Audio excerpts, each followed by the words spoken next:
Welcome to the Milk and Cookies podcast. This is the one and only podcast that has absolutely everything to do with American football and absolutely nothing to do with milk and cookies. My name is Alex. I'm joined by my great friend Leon, just right here to the side of me. Welcome back to episode 2 of our series just about the Miami Dolphins. This is only about the Miami Dolphins. So, yeah, that's pretty much it. Let's get right into the news. So, one of the biggest topics of this past week is Kyle Van Noy. Kyle Van Noy is expected to be released by the Dolphins within the next coming days, but has not officially been released, with the thought that he can be traded in order to gain a little bit of draft capital along with the cap savings. The Kyle Van Noy cut will save about $9 million for the Dolphins. So I guess the biggest thing is, Leon, what do we think about that? Is that a good thing? Is it a bad thing? What? Yeah, that was a good thing because we have a good linebacker crew. You know, a lot of people start playing better at the end. Special teams and Van Noy had a couple of injuries that set him back.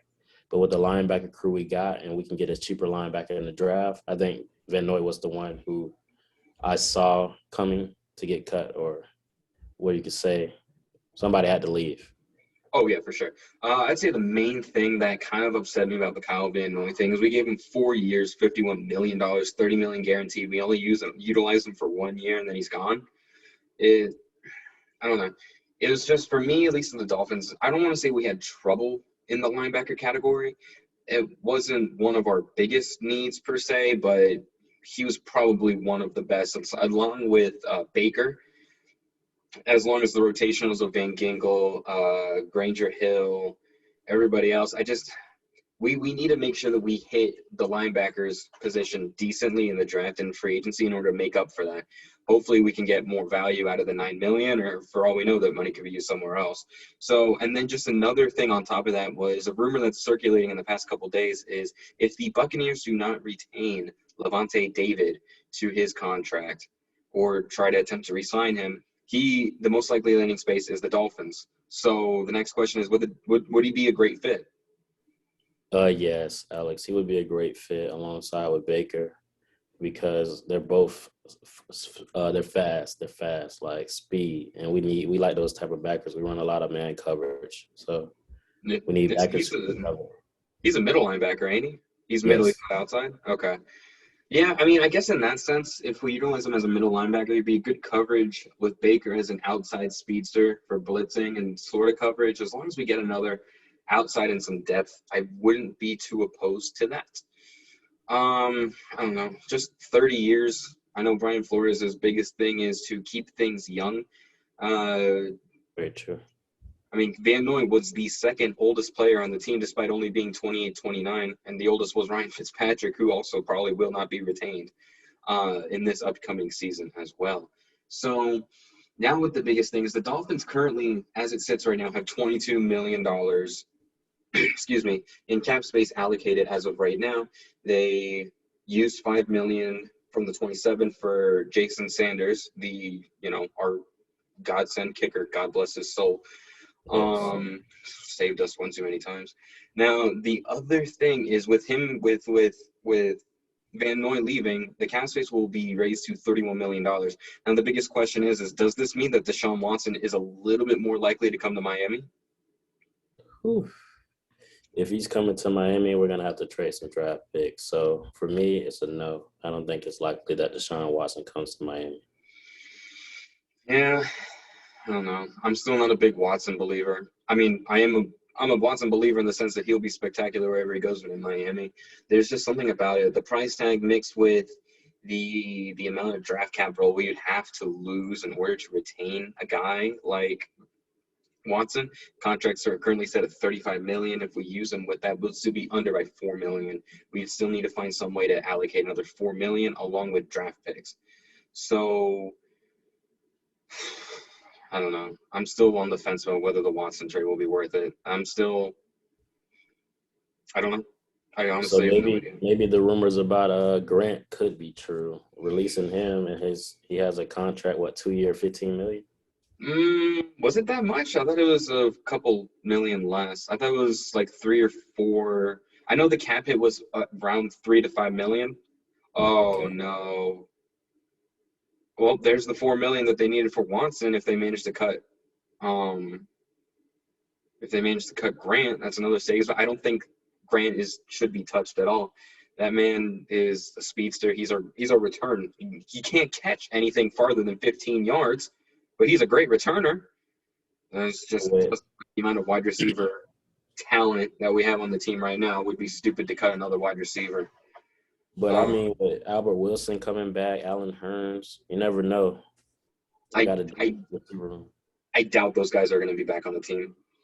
Very true. I mean, don't get me wrong; they're both great players, but Wilson's cap is about $6 to $7 million, and Allen Hurns is about $3 to $4 million, a little bit around there, give or take $1 million or two. So, Albert Wilson, aside from the 2018 season, where we had that amazing 3-0 start, I don't see him being retained on the team. I think he's going to get cut. I think Hurns is going to get cut in order to alleviate more cap space for free agency, which if they do that makes it more likely that Watson will be going to Miami, or we're just going to have huge free agency market, which I'm not going to – well, I complain about the Watson part. So, yeah, that'd be a lot of money in cap space. The Dolphins will certainly be able to shop around in the market. Very, very much so. So in the draft, do you think we draft like 2 receivers? I mean, I think Miami will definitely get at least 2 receivers. I would say it's probably going to be a higher round pick, maybe obvious. I think for sure 1 receiver in the first, and maybe another one either in the 3rd or the 4th, and maybe another one in the 7th. Unless we get Allen Robinson and another playmaker on the wide receiver, then it would be a lesser needed talent. I would say more late first, early second, so sort of like a backup kind of build-up role, which I would also enjoy a lot. Understand. Yeah. I guess it just all depends on what all is happening. Yeah. Now, the one thing that I have been seeing lately is if the Dolphins do trade out of the top 10, obviously the big 3 will not be there. They will not be there, Waddle, Smith, Chase. They're not all going to be there. And another thing that I've seen is that Kyle Pitts, tight end out of Florida, might go to Miami. So is that a good thing? Kyle Pitts, man. We already have good tight ends, as you know, but bringing him to the squad, he can get in the slot sometimes, and he's an all-around tight end. He can block, he can catch, he has speed. He might be the fastest tight end on the team if we draft him. Well, he will be. Sorry about that. He will be. I think Gesicki Pitts would be a fantastic tight end tandem. I would think that would make things very exciting, especially because Tua loves throwing to the tight ends. He just needs to get more comfortable with his throwing style. But I think Kyle Pitts, that could be a possibility. That could be something. I'm not opposed to that. Yeah, I would love to see it if it does happen. Yeah. All right, so we're going to go right into probably another thing right now. So right now, the Dolphins, they have a lot of money in cap. I believe they're sitting at number 10, but you could always have more. So if you were Brian Flores and Chris Greer, what player would you cut in order to free up a little bit more cap space? 1, 2, primary, secondary, starting, not. Who would you cut? Oh, man. For me, I would have to go with I'm saying Brian Jones, man. Oh, you're still going to say Byron Jones? I don't know why, man. He just didn't prove a lot to me last year. Really? We paid him. He's top, 5 cornerback paid? I mean, he's in out, of course. He's going to keep proving everybody he's the best DB in the land. Yeah. Oh, man. Byron Jones, that would be a lot of money. I don't know. I think that cut would definitely help alleviate cap space, but I think the cornerback room would be suffering. I would say give him 1 to 2 more years because the next cornerback underneath Howard is Nick Needham and Noah Igbenogany. So I'd say keep Byron Jones for 1 more year and see what happens. I still think he's worth that money. Man's a lockdown corner, even though he only got 2 picks. He got burned a couple times, but he let Xavier Howard get those 10 interceptions where he should have won Defensive Player of the Year. But, I guess 14 sacks is worth a little bit more than 10 interceptions. But Yeah, we're anyway, definitely drafting a cornerback. So yeah, maybe as a backup, I'd say a good special teamer. I would like to see Asante Samuel in some Miami Dolphin colors.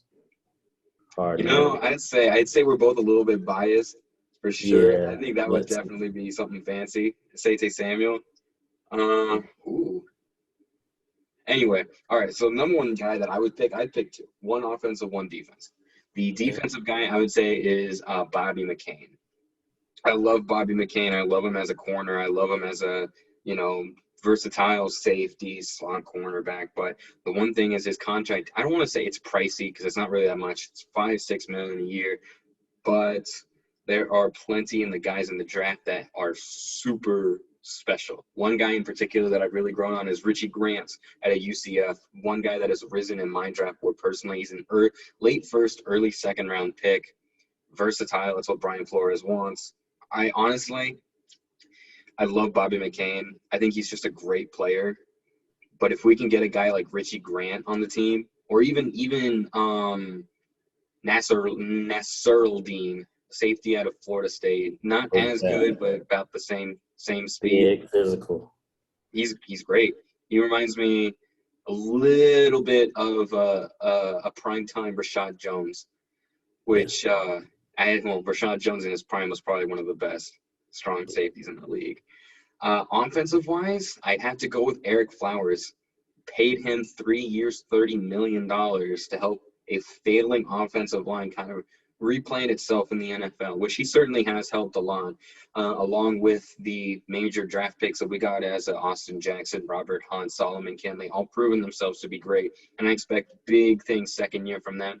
The one thing that scares me about Flowers is if his cap hit alone for year two is about $9-10 million. Yeah. Now, here's a speculation, and this is probably my best case scenario for the draft. Miami stays at number 3. We get Sewell, move him to right tackle, move everybody an inch to the right. You'd have Jackson. You would have Kinley. You would have the center, who I still think we should sign, Corey Linsley from the Green Bay Packers. He's not going to be retained by them. We get a guy like Lindsey, and then you also have Robert Hunt and then Sewell. You can't tell me that's probably going to be one of the best offensive lines in the entire league. Sounds I like think the that best. would be deadly. I think that would be fantastic. That would be my dream offensive line, something the Dolphins have been struggling with forever. Give Tua as much time as he wants. You give him another wide receiver right there.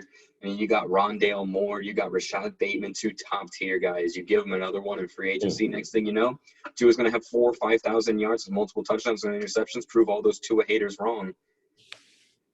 Man, that man, I don't understand why people hate him so much. He hasn't done a single thing wrong to me. Not at all. I just don't see how people can hate him. I can see him doing better this year with a For nice sure.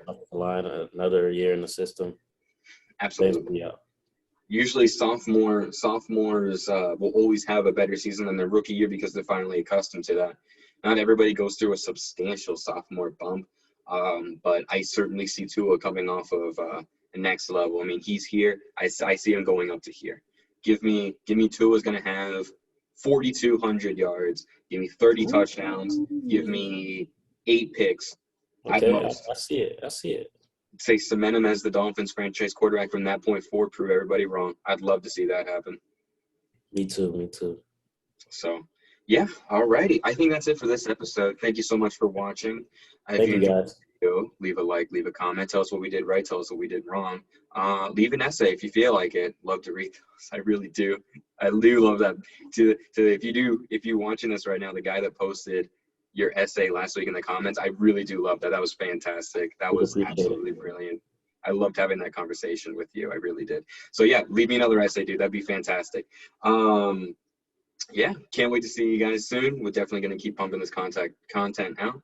Just, you never know. We'll be back later. Fins up. Fins up.